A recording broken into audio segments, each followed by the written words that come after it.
You are entering the Nihilverse with your hosts Gustavo Candia and Rodney Perry. This episode has been brought to you by the Society of Namecoin. No.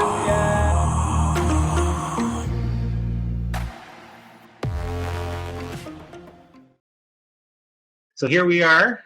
Yeah, good morning. And what we decided to do for this week was I was reading the subsection entitled Heuristic, Analytic, Yeah, and I saw that it was only 4 pages, and I looked ahead the next subsection and saw that there Scissors of Nihilology was only a couple of pages as well, that's right? great. So I thought maybe what we should do is just combine the two subsections and just speak to that.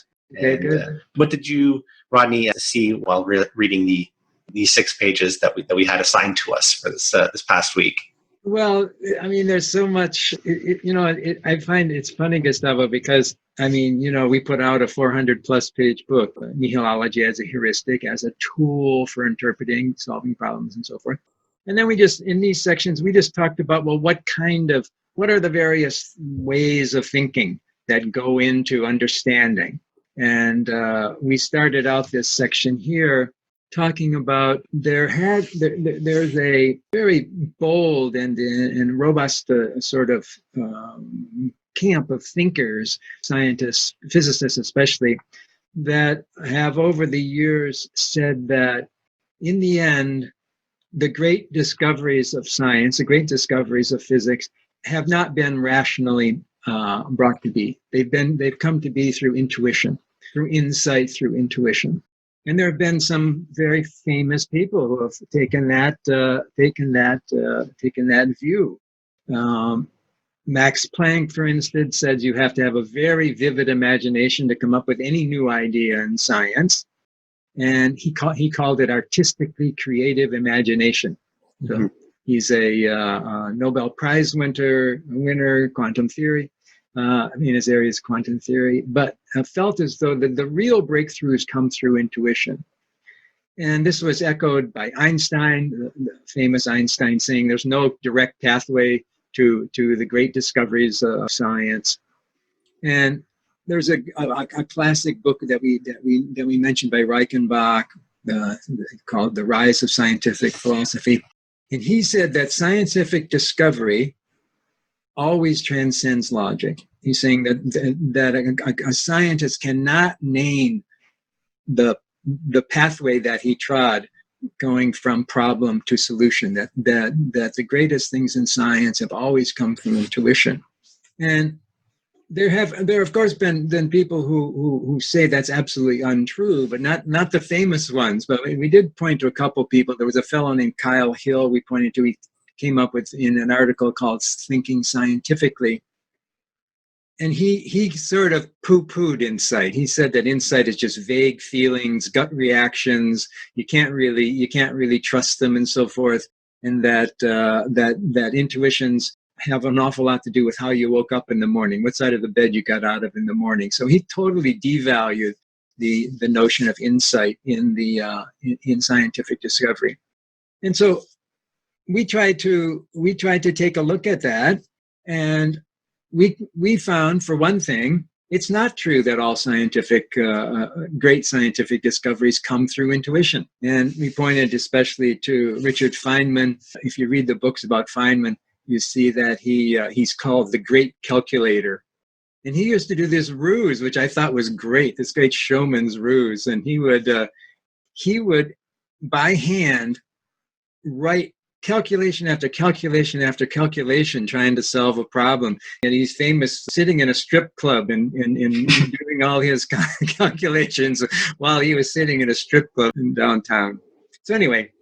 Yeah, he so that if I remember that story correctly, it's like that he would do these calculations, like maybe 100 pages of calculations, right. Figure it out, like that, all that complicated mess, and really reduce it right into something that's digestible and seems like, oh yeah, well that makes sense, and it seems because of how simple because of how great of an educator he was, that it just came to him by intuition, right? Because right. It was just so simple. How could it not come from intuition? How could it come from something that was like incredibly complicated?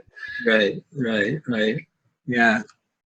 I remember reading this book by Wolfram about Feynman, and he was saying that after all these piles and piles of calculations, as you were saying, he would stand up in front of a lecture hall of students and present this absolutely simple solution to a problem, like you were saying, as if it wasn't obvious.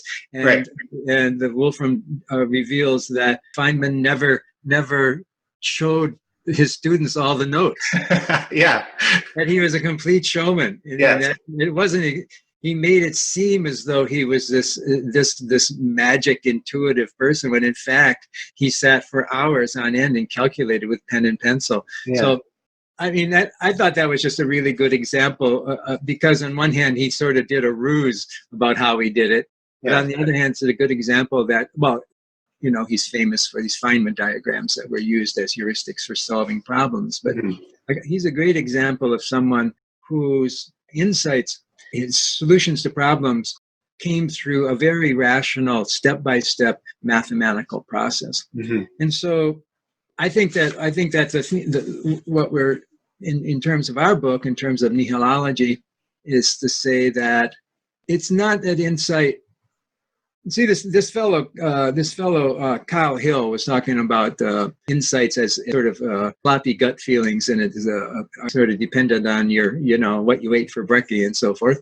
He's talking much more about a hunch. He's talking more about a kind of a quick whim that comes through your mind when you're drinking a beer somewhere or something. That's not what insight is. That's not what intuition is. And in fact, this is one thing that got me off into the later parts of the book.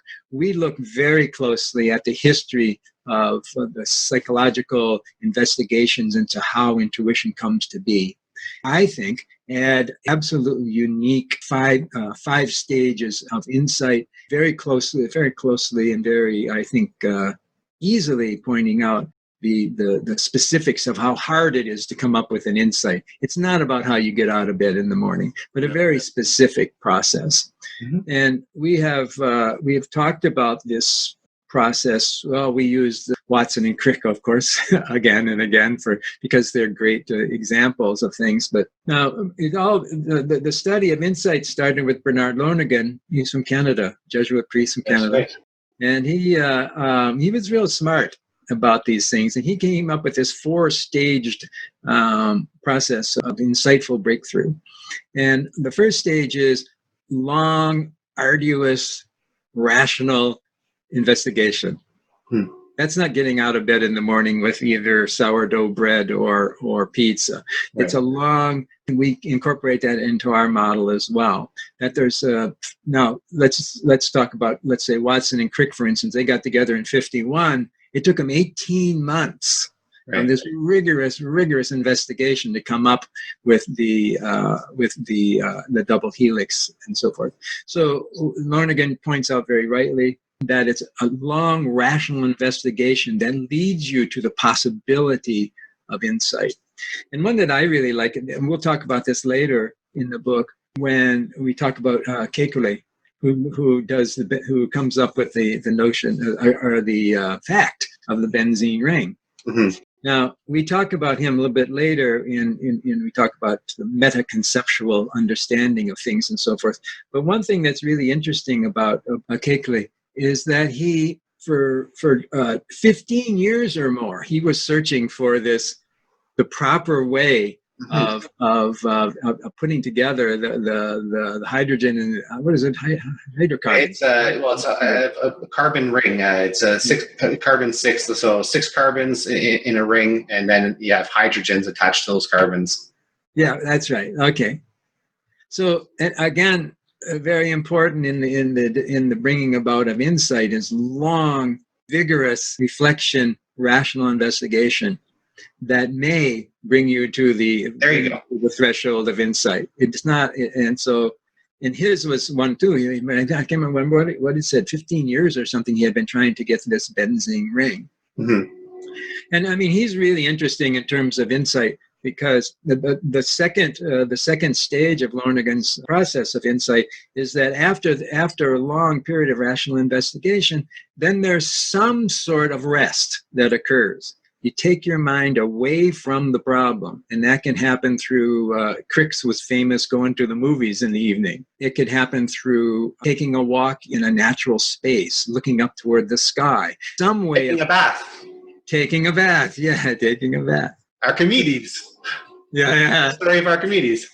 What did Archimedes was? So remember the problem that the story goes that the king sort of asked him to solve this problem, right? He wanted to know if this gift that he received from a prince from afar or something was gold or if it was lead. Oh yes, yeah. And so he was racking his brain about how to sort of, because obviously you couldn't measure in any modern way, right? Whether if this has X number of protons or such, right? So how do you figure it out, right? Well, he was racking his brain, right? And his wife told him, "Go and take a bath. You've been working on this for too long, right?" Yeah, right. And so he goes, takes a bath, he sits down, and he notices that the water level rises as he goes into the bath, and immediately there's the moment of eureka where he realized that weight displaces volume, and that if he knows what the volume of a certain body is, right, and its weight, and you put it into a tub, you can measure the difference, how much a kilogram of lead displaces water, and then you can measure how much kilogram of gold displaces water, and there will be a difference between the two because they have different densities. Right. And so there he goes and presents the findings to the king, and the king figures out that it's lead, and so there's war on the prince or something like that, right? But there you go. He was racking his brain, exactly, and it was only when he listened to his wife, took a bath, that the solution came to him. But you see that what I think what you're alluding to is that, and what Lonergan is saying is that you have to go through the work. There are good intuitions and then there are bad intuitions. The bad intuitions are the ones that aren't founded in anything, right? That haven't put in the work to be granted or to be gifted a good intuition. It seems like you have to place some effort into really solving the problem, like analytically, before you can be granted this, magical, good intuition, right, to be able to move forward with your analysis. But yeah, anyways. So there's the first stage was careful deliberation, hard work. Then you have rest, some sort of rest. Right? Yes. And then the third stage, according to Lonergan, is that with that rest comes the kind of like the explosive insight, the breaking of the problem, the release of energy, the what has been called the oceanic feeling sometimes that accompanies it, and that's the insight. So Kekulé is so an amazing story. I love the story. When I looked into it really closely, it's often thought that Kekulé fell asleep and he dreamed about the benzene ring. Mm-hmm. The fact is, if you look at the language that he uses, he says he went into a state of Träumerei. He's German, and Träumerei means reflection, or like reflection, like daydreaming. Something like daydreaming. Yes, it's like daydreaming with a little will. Okay. It's kind of directed in a certain sense, and it clearly contrasts with the German word Traum, which means dream. So a lot of people think that he was asleep, but he himself says that he was in this state, what you might call reverie. That's I think a good word. Something like that. Daydream. Reverie has a little bit more of a will involved in it. So you went into a state of reverie and saw the famous Ouroboros of the snake. It's trying to reach its own tail. Yes. Yeah. So what's interesting with this, he as an example of Lonergan's 4 stages, is that he was trying for his whole career to figure out what was happening with the benzene molecule. He went into a state of rest, a state of putting his mind somewhere else, something like going into a bathtub. But for him, it was a skill that he had, because later on, 30 years later, he talks about that he had done that a lot. Mm-hmm. And he has a skill of reverie. So that would be the time of quiet. Then came the insight, benzene is a ring. And then then there's a really important note that we don't really get. That's normally where the story ends with Kekulé. But the fact is, he spent the rest of the night and the rest of the day trying to apply his insight to all the calculations that he had done over that 15 years, right? Years. So that's the 4 stages that Lonergan talks about. There's the long rational investigation, the state of rest, the intuition, and then the application of the intuition to all the discussion, all the thought that you've been going through before. So as it turns out, when this fellow Kyle Hill puts down intuition as a scientific form of investigation, he's not talking about the intuition as we know it. Intuition is a very rigorous and hard work. It's you might say it's the reward to a very rigorous period of hard work, and that's the kind of intuition that we begin with, the 4 stages. And just to a little bit of foreshadowing, we make it into a 5-staged process, and that incorporates nothing into the process. I think that you and I are the only people that I've ever known in the realm of science writing or philosophy of science that have ever posited what it was like in that nature, in that time of rest. All the other people who talk about insight, let it go. I call it the Right. It's the non-thinking, it's the non-awakened, it's the dark, it's the non-thinking, it's something non. So I called it the Yes. And we I think shed light on what happens in that quiet stage. Yeah, that I think is a great insight. That is the nut of it. So, yeah. Anyway, so yeah, that's some of what I think we're talking about here. What kinds of thinking go into science, and we're in Nihilology values both the rational and the intuitive, and it's not something that isn't talked about a lot. I mean, there are others who have, of course, brought this up. Carl Sagan in famous Cosmos presentations talked about the fact that you need to be a great imaginer and a great skeptic. And that allows you to be a good scientist. You let the mind expand as far as you can, as creatively as you can, and as wildly and playfully as you can. But then you also have to be very rigorous in a kind of like not trusting the images you come up with. So anyway, I think we're in that. We're talking about that, and we see Nihilology as a philosophy of science that values both rational discussions, empirical evidence, and so forth, and we also value what can happen, what we call metaconceptually. We also value insight, and that again plays into our notion of what we call a pattern of knowledge. Science, philosophy, and religion that can describe the world, and it's rational and intuitive and metaconceptual forms of knowing that give us a complete picture. That's good. That's a little bit of, I don't know. That's what I saw in what we were doing. I don't know. let me interject there. I just came to this. We haven't done this in the book really, because we've already in our podcast here broken down nothing, or we've dissected nothing and found 6 nothings in that one word. Right? We've tried to dissect, and to be more precise, like if we're to use the word nothing in our discussion, right?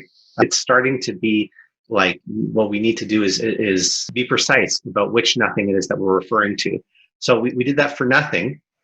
We did that for belief in another podcast. That's right. Which side note, I actually came up with another belief, right? Or something that we call belief, and yet it's not really a belief. But I'm not going to maybe I'll bring that up in another section. But the point is that we have this word belief, right? It gets thrown around by scientists, by economists, by regular everyday people, and yet most of them aren't really. Those aren't real beliefs, or maybe better put, it'd be better to reserve another word for what those people are doing, right? And it's not belief, right? But it might be stating a position or having an opinion or such and such, right?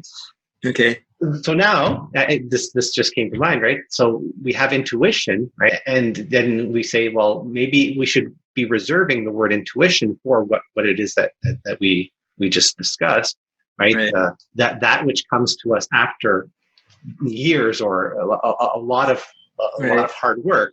And those things that we maybe in everyday life call intuition. Oh, I just had an intuition or a hunch, right? We can call it instead of using intuition, right? We could call them hunches or feelings and not confuse things, right? So as to reserve these words so that they mean something specific. Right. So intuition for us here with nothing and nothingness should mean more than just a hunch. It should mean that insight that comes to us after a lot of hard work and deliberation on a problem. Right, exactly. That's right. So that can't apply to something that like, oh, I had a hunch that you were going to drop by today. That's not something that you were really putting any effort into thinking about. So let's not say that was you had an intuition that somebody was going to show up at your door. It was just more a feeling or a hunch that you had. That shouldn't offend anybody, but it might help us down the road when we're talking about things, so as not to confuse. Very important Message. So, because as we go, the title of the book, "Nothing and Nothingness," immediately brings to mind. I mean, I know I have these colleagues that I talk with every week, and the title of the book immediately brings to mind a kind of spacey, incoherent, hard to touch, maybe mystical realm. Yeah. And so a lot of I think what our job was to give really clear definitions all the time. We defined, I think we were pretty good about defining things very clearly as we went through. I mean, in the end, we even give it a new word because of the importance of nothing in the insightful process is we call it an outsight. Right. As a way of pointing that process out and so forth. But it's I think that if people read our book, they will not be confused. The book is, I think in the end, when you're done reading the book, you will not be confused. I think you may not agree. Yeah. We may say some dumb things, but you're not going to be confused. And I think that was one of the things that made writing this book so hard for us, was that we had to be very clear at every point what we were talking about. And we did good. That's what we want. We want the popularizers of science when they're speak to us so that there is no miscommunication, so that they're not saying one thing but meaning another thing. Because this is the criticism that they label against a lot of non-scientific people when they use the word energy, or when they use the word God, or when they use these words that are loaded with meanings, and everybody might think something different. How can you use that meaningfully in a proposition? How can I debate you if what you're talking about is different than what I'm trying to rebut? Right. The audience is going to feel like, well, they'll side with one party or another because they came to the debate with their own ideas about things, right? And seeing like, yeah, of course, my guy is winning, and the other people will think their guy is winning, when in fact they're talking about different things. So we have to agree on the terms that we use. It reminded me that the title of the book is in fact telling us there is nothing and then there is nothingness. And most often it might be better to use the word nothingness, to replace the word nothingness for nothing in what it was that you were saying, because it'd be more appropriate to use nothingness. That being a state of nothing, an empty state, not nothing of note, right? Right. But not nothing. So yeah, let's be clear about the what it is that we're trying to say, and the only way that we can do that is by agreeing on the terms that we use, right, to debate a point. Yes, very good. Yeah, good. So there's this very interesting image that you bring up here. This was your brainchild, and I really like it. It's the scissors of Nihilology, and you speak of, we might have said before how like the heuristic of Nihilology might be interpreted as a shortcut towards the solution of a problem, right? But what we do now is to say, well, no, it's more like a sharp cut, right? And you sort of elaborate more on what it is that you mean by a sharp cut. What are the scissors of Nihilology? Yeah, we borrowed the image about Coelho's writing about Lonergan. I mean, they were talking about mathematics, and that the good mathematics actually has two blades or scissors, and the lower blade being data, evidence, and so forth, and that the upper one being hypotheses and sort of formula sort of things. And it takes both, Right, the hypotheses and the data, and together they solve the problem. So we just sort of borrowed that, and we talked about the scissors of nihilology, and that it takes, in order to really understand how nothing applies to science and so forth, you need to have the blade of what some people call ampliative thinking. Or creative imagination, some people call it.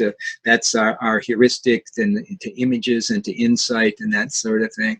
And you also need the grounding blade of rational investigation, empiricism, and so forth. And those two together is what makes nihilology an important tool for solving problems. Again, I was very concerned when we started writing this book that we really needed to give clear handles to people for understanding.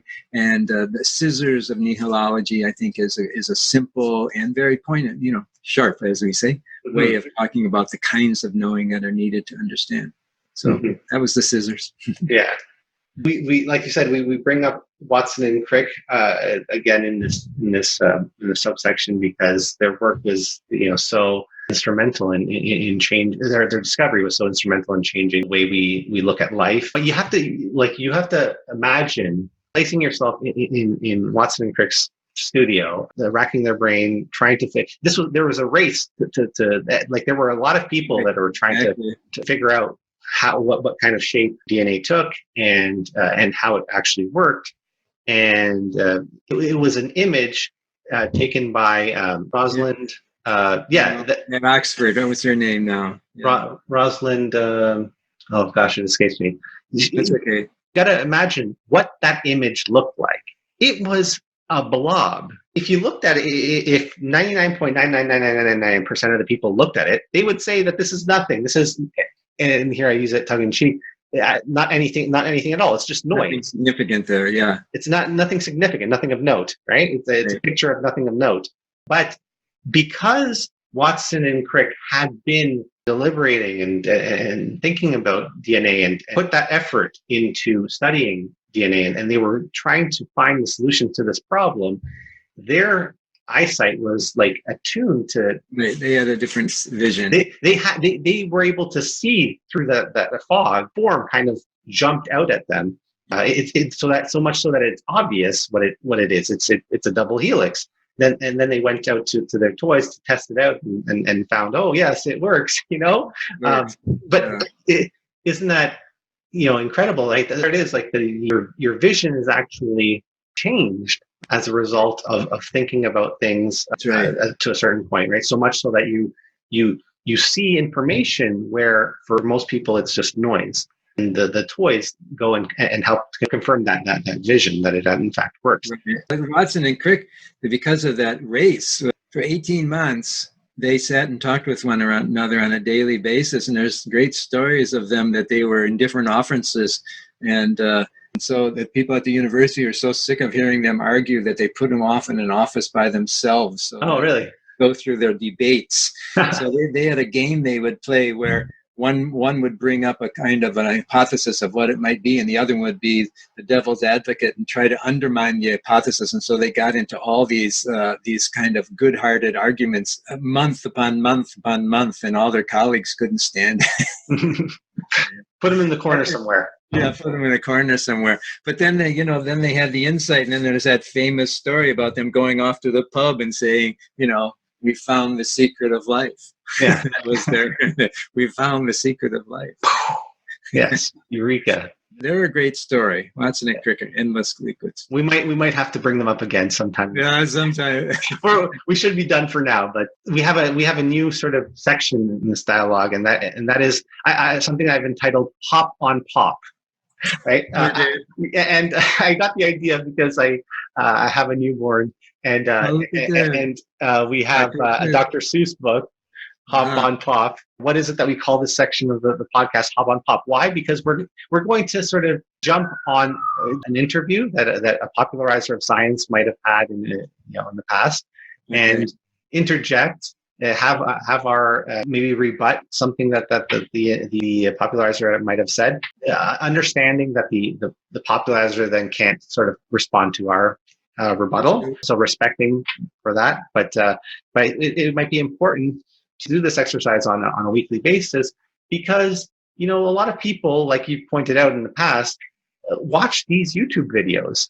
There's a reason why we call them popularizers of science. That's because they draw crowds. They're building the mythos of today. Right, exactly. And so we need to maybe show people that they're saying doesn't, like there are some inconsistencies with what it is that they're saying, right? Or maybe some half-truths, or some places where they're being dishonest, and maybe should be sharing a little bit more about like where the science ends and where their beliefs begin. Yes. So playfully entitle this section of the podcast "Hop on Pop." Yes. So hop on pop. So we like to hop on top of pop. You must not hop on pop, and that's the father telling me, you must not sort of take me here. I am the pop. I am the I'm the pop, by the way. Yes, I am the Ubermensch. So let's go to the clip. There we go. There we go. Yeah. Lisa Randall, Gates, Max Tegmark, all these famous people. Yeah. And saying that that's basically a secular God. What's the difference? Well, first of all, I've decided my name should be Morpheus, not Jim. Okay. Well, I'm Mario. Nice to meet you, Morpheus. Morpheus. Exactly. Yes. You have to see the movie Matrix and play video games to follow this conversation at this moment. But Morpheus. But as I said, for non-scientists, because I'm going to make this partition, I think for non-scientists, an acceptance of the simulation hypothesis as an accurate view of our universe is equivalent, I believe, to the notion of a deity. Mm-hmm. I don't understand how for non-scientists you can make that distinction. For scientists, however, we are rather secular. The definition of science is actually a secular definition. And in fact, it's the definition that comes to us from Galileo. Einstein quotes Galileo as being the father of all science because Galileo, and these are Einstein's words, drums into us that contemplation alone, without observation of nature, is totally useless in trying to come up with an accurate view of nature. So it's the ability of us, our human ability to observe the universe that actually defines science. So if you can't give me something that I can observe, I don't know how to do science. Okay, so what you're saying is that if in fact there is a programmer who would be philosophically equivalent to a creator and you can't observe them, they're just outside the realm of science. I think that's the definition. Okay, let's just pause right there. So the question posed to this to Gates, is it? James Gates. James Gates was: is there a functional difference between living in a simulation and the secular God? Right. So I guess between believing in God, right, and believing in this that we're in a simulation and that there's the secular God that we have above us. And the response here given, he's talking about how non-scientists can't see the difference between believing in a God and believing in that we're in a simulation, and that the programmer is our God. Right. I'll say sure. The secular God. How about maybe I could sort of jump in there and help James Gates and say that how about the secular God is understandable, right? Maybe not in motivation, because we don't know what this this higher dimensional pimple-faced teenager, why he's created this universe, right? From his like higher dimensional computer. Right. So we don't so perhaps we can not understand his motivation, But in operation, the reason why I can believe in the simulation hypothesis is because I can understand how this higher dimensional programmer operates, right? Because we have a perfect analog here in our universe, right? Exactly. That is, we have computers that can simulate other lower dimensional, sims, so to speak. Right? So they don't. He doesn't see it. So if I continue the clip, there's another scientist. Well, here, let me continue the clip here. Sure. David, you have to be defined by that. Well, I think there's a theological reading, if you like, to the simulation hypothesis. It says all this was created. But what's interesting is it's, at the same time, it can be seen as a kind of a naturalistic theology, a naturalistic hypothesis from the point of view. Is that the first time the phrase has ever been uttered? A naturalistic theology? I think it's out there already. Oh, it's out there. Okay, good. Right. Simulation theology. You heard it first. Simulation theology is the coolest kind of naturalistic theology. From the point of view of actually, there's a book in 1750. Or who was it? Yeah, David Hume was into. No. There was. Who was the fellow who wrote the book? The Natural Theology, and there's a book with that very title. Yeah. But not natural simulation, or simulated theology. If you think about it from the point of view of the simulated, I mean, we in this universe can create simulated worlds, and there's nothing remotely spooky about that. People are already doing it with virtual reality and The Sims and Second Life and whatever. This is just a far more sophisticated version of that. So we just need to move that picture to the next universe up and say, hey, maybe that's what's happening to us. So we got a creator, but our creator isn't especially spooky. It's just some teenage hacker in the next universe up. Mom's calling him into dinner. So working in the basement, yeah? So I think you could be led to at least entertain this idea by perfectly naturalistic ideas, as, say, Nick Bostrom was, and say, okay, maybe this is the kind of theology which even someone who's got no sympathy for spooks and gods and ghosts needs to object to.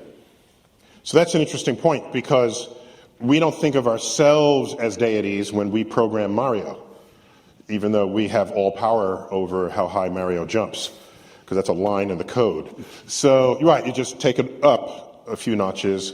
There's no reason to presume they're all-powerful other than just they fully control everything we do, It could be they're all-powerful. I got into this from watching my 5-year-old nephew playing with one version of The Sims or Sim Life or something. He'd make a whole town, he'd build up the buildings and get the trees and the jungles and the creatures, and then he'd say, now comes the good part. And he'd send down fires and floods. And so it's like, finally I understand the God of the Old Testament. So you're saying because it is true in our world, we have fires and floods. I played one of those Sims, Sim City, because I'm a city kid, and the early low-res simulation. And there's a feature, you build up So, I'll stop it right there. There was a little extra bit there that I wanted to catch, but it seems to drag on a little bit here. Okay.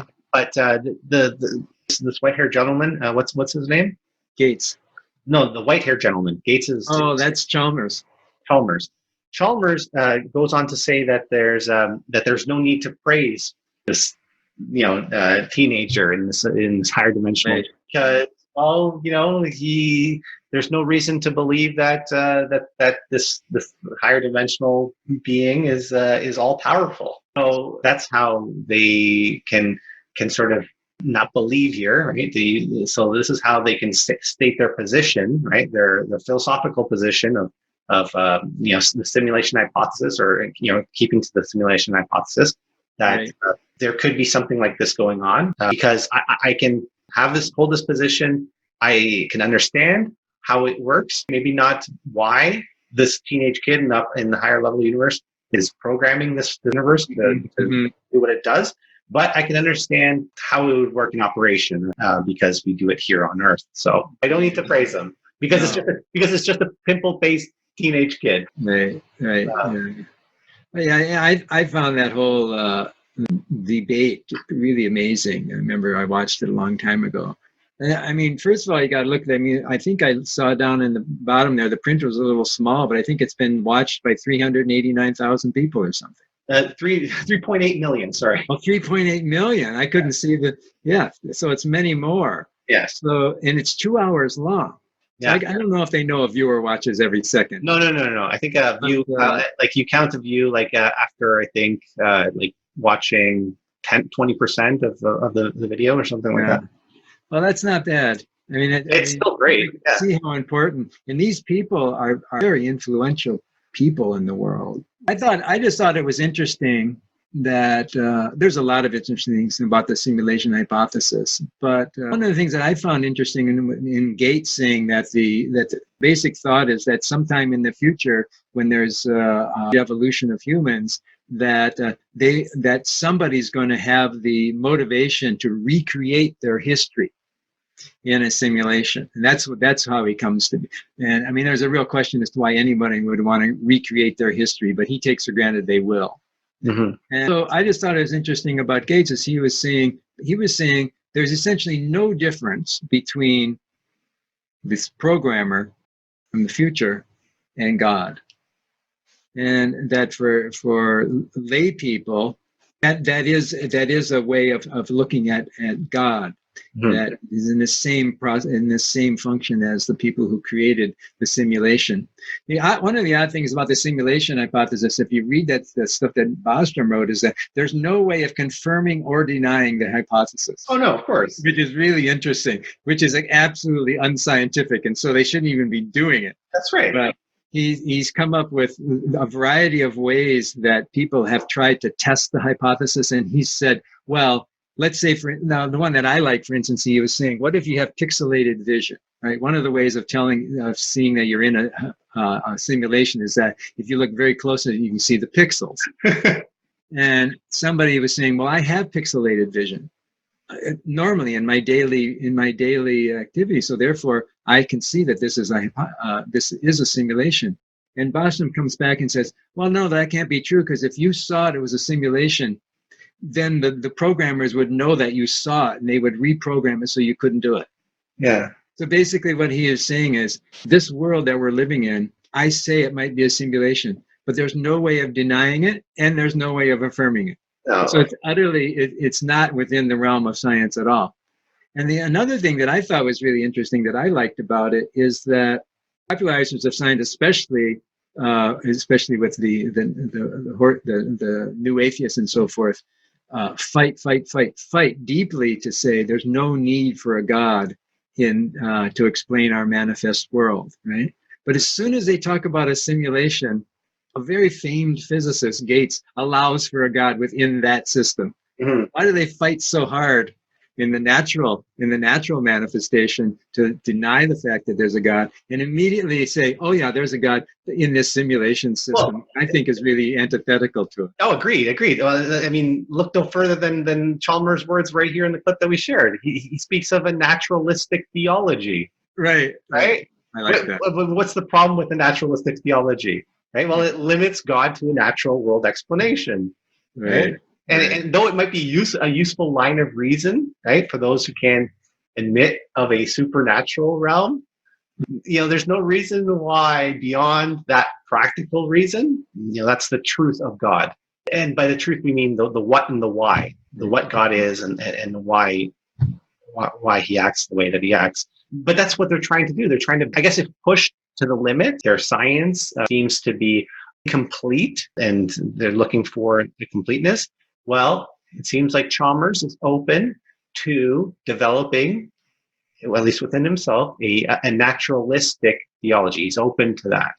Right. Well, that's fine. He can do that, but there's no reason to believe that beyond the practical, right? We understand why you want to sort of build a naturalistic theology. If a theology is necessary, right, then the naturalistic one would work.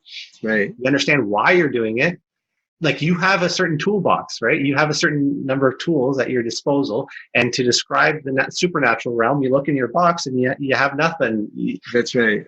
You have to look elsewhere for that. Unfortunately, the scientific toolbox doesn't carry tools to help you understand what's going on in a supernatural realm. Right? That's right. Right. Anyways, that's the hop on pop for the week. That was great. Yeah. That was great. Cool. No, that was very interesting. I found it very invigorating to Great. To think about these things together with you today. Me too. Me too. So let's leave for this week, and we'll be back next week. Okay. Entering the Universe has been brought to you by the Society of Namecoin. Until next time. No.